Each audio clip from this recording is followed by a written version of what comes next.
Here are the rules for the Agoge Series. All eligible participants will remain at ringside for the entire series and will be referred to as the Wall. Entrant number 1 will enter from the back, followed by all participants. The next competitors will be called from ringside. After the first pinfall or submission, the next entrant will be chosen from ringside at random. If entrant number 1 defeats all opponents, they will earn an SOM championship match. If entrant number 2, 3, 4, or 5 wins the match, they earn the right to enter next week as entrant number 1. The only way to complete the Agoge series is to start as entrant number 1 and defeat all 4 opponents in a row. Oh, yeah, buddy. Welcome to SOM's Agoge number 12. Number 12, the Dirty Dozen. I am Dirty Bobby Daddy. Lee, and I am here with Pat Dooley tonight.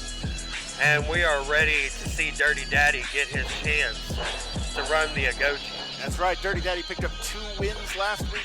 Casey Kazana and Sir Richard Dulay. Now here comes the Wall, Josh Valem, enjoying his time on camera. You see Mama Hannah, Santiago, Shoop, the whole SOM locker room coming out to make up the Wall. Any one of them could be the next challenger, including that man right there, your favorite wrestler, Cousin Conquering. I'm just glad I'm over here where he can't really... Don't draw him over this way. I like it better when he can't see me. Yeah. I noticed last week he was staying on the far side of the ring, so I think that's... Oh, that's what is that? Is that RT3? That's RT3. How long has it been since we've seen RT3? The following is the Agoge Challenge Series. In the ring, entrant number 1, Dirty Daddy. About to find out who drew number 2, who's going to be Dirty Daddy's first opponent tonight. Your challenge has been accepted. Gigolo Josh Vallen. Oh, Josh Gigolo Josh Vallen. Yep, we saw him. There's the bell, and the 12th Agoge series is underway. Of course, Josh has to Starting put it on a off little with the dance. Gigolo and the Dirty Man. Do you think he gets a lot of business, the Gigolo? I mean, there's always somebody outside of his locker room. I suppose that's true. They don't call it the world's oldest profession for nothing. But the Gigolo locking up here with Dirty Daddy on the Dirty Dozenth episode of the Agoge series. Dirty Daddy has to win 4 matches in a row tonight to earn a shot at the championship. Oh, but that's a good way to start it right there. He's aggressively booping Josh Vallen there. Deep arm. Oh! Taking the big man off his feet. Josh Vallen is a very big dude. Yes. First time I met him, I just kept looking up at him. Yeah, absolutely. It's, a lot of wrestlers are big, but he's one of the, big boys. He's deceptively large, but, I mean, Dirty Daddy's not a small guy, and Vallen's just kind of making him look small. My God! All right, now. Oh, just Riding him like a Shetland pony. We'll generously call that a senton across the back of Dirty Daddy. Get him up. Dirty Daddy definitely with a tall order on this one. Both literally and figuratively. Oh, and Vallen drops the big elbow. A little bit of posing right there, right. but this is not the place to be This posing. is absolutely not the place. If you got a guy like Dirty Daddy down, keep him down, hook a leg. What a discus chop by Daddy. Well, that's something that I've said since the very start of this. You get Oh, some wow. of these guys The winner that of the want to come in first here challenge, Dirty and they want Daddy. to try to make fun of it, and they want to Your try to challenge pose and has stuff like been that. And look where that guy, Santiago. Gigolo Josh Allen. Absolutely, yeah, he... Well, and it was, Santiago. Santiago, another veteran of the Agoge series. This is his 6th appearance in the series. saw him a couple weeks ago. He's also got a victory over Evan Golden. We were talking last week about He does. Casey Kazana pinning Evan Golden. Santiago's another guy. He's got that clean pinfall victory over him in the Agoge 3 weeks ago. Oh, around and around we go. Death Valley driver. That's how he beat Richard Dulé last week. 1, 2, oh! And almost had Santiago there. Almost a very quick win for Dirty Daddy, but Santiago able to get the shoulder up.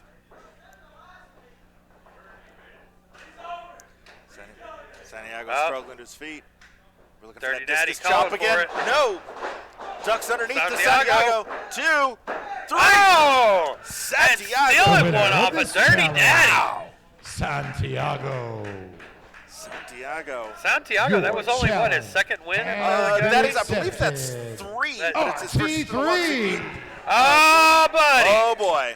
All right. We saw him come out, and now we're seeing him go in. It's RT3 and Santiago. And we haven't seen him since the Agoge Series that he was in. Yeah, not And since that was back week in 2. week 2. It has been 10 weeks, been 2.5 months since we've seen RT3 in the Agoge.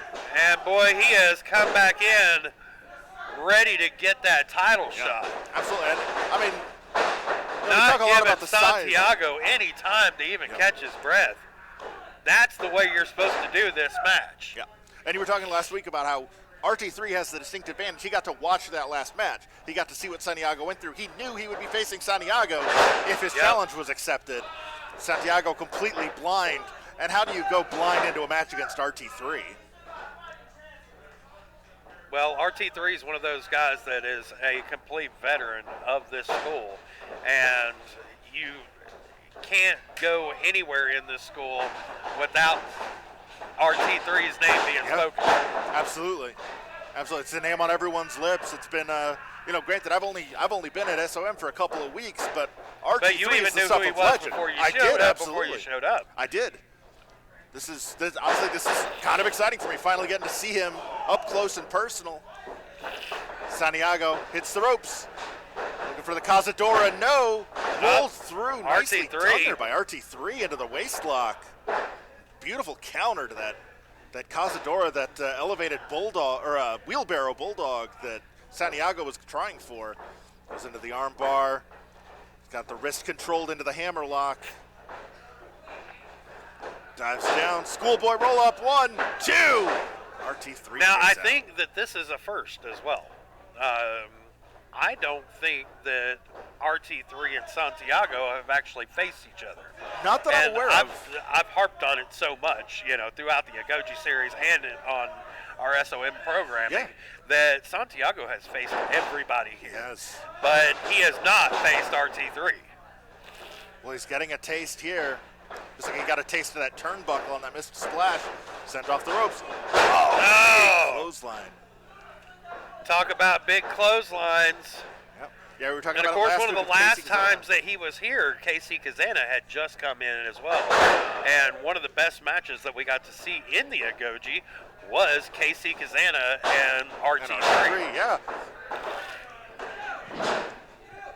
Because there you've got that spear versus the spear, they're The both clothesline very versus the similar. clothesline. Yeah, absolutely. And similar builds, similar strengths, similar weaknesses. Yeah, that was the opener back in Series 2. RT3 came into that week number 1, picked up the win over Kazana, but we haven't seen him back in 10 weeks.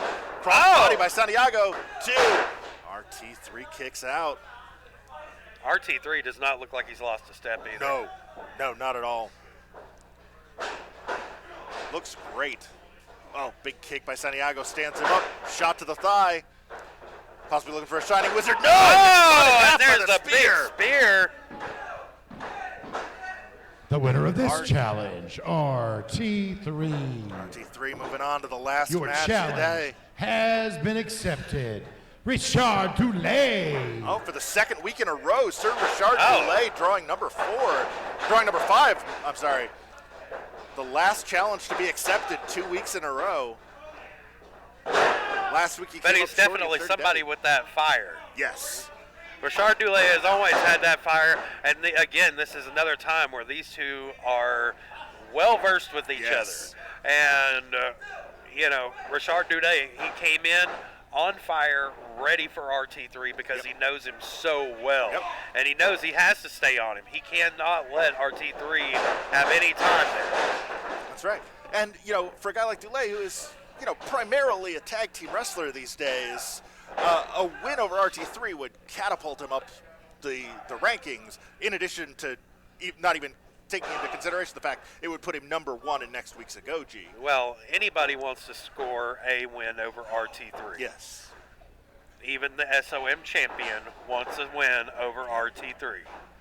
Because speaking of people that have never gotten a clean win over RT3. That's right. That's right.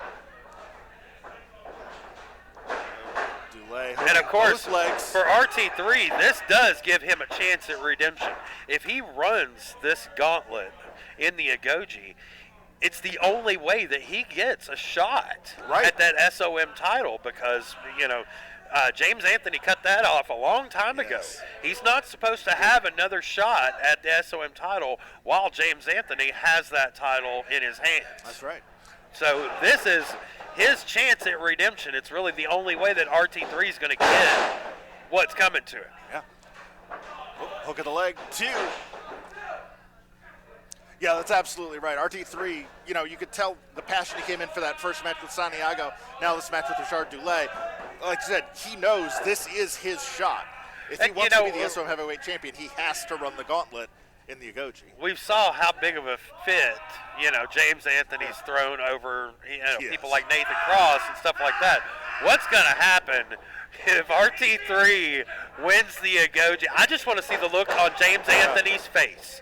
Because James Anthony, the first thing he'll say is, no, he's not supposed to get a shot at my title ever again. He's gonna look for that loophole. He's gonna try to find some fine print, but it'll be undeniable. You win the Agoge, you get a title shot. That's been the rule since the beginning. Yep, there's no running from that. No. I mean, apparently there's running from the Agoge because we're on week 12 and we have yet to see James Anthony. 0 appearances from the SOM champion.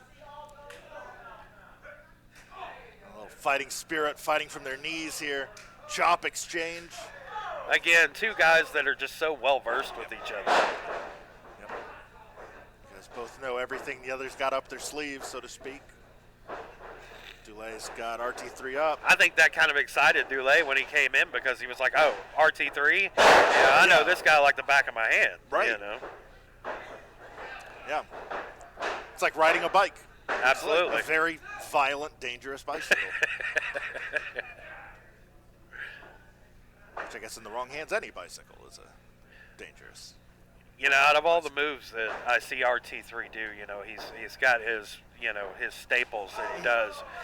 But he gives one of the most violent spine busters in this industry. Absolutely. I love to watch him give that razor's edge spine buster. It's just ridiculous. Chardini, you definitely see he's working over the midsection. Oh. Side slam. 2. Dulé gets the shoulder up. You got to wonder what the rest of the locker room's thinking about having RT3 return. Yeah, that's. Judas can't be happy about it, but Judas isn't happy about anything. That's fair. That's fair. Yeah, it throws, as our British friends would say, as Dulé's colleagues might say, throws a spanner in the. Oh, there's that spear. That could be 2, it. 3. That's all she RT3 is going to start week 13.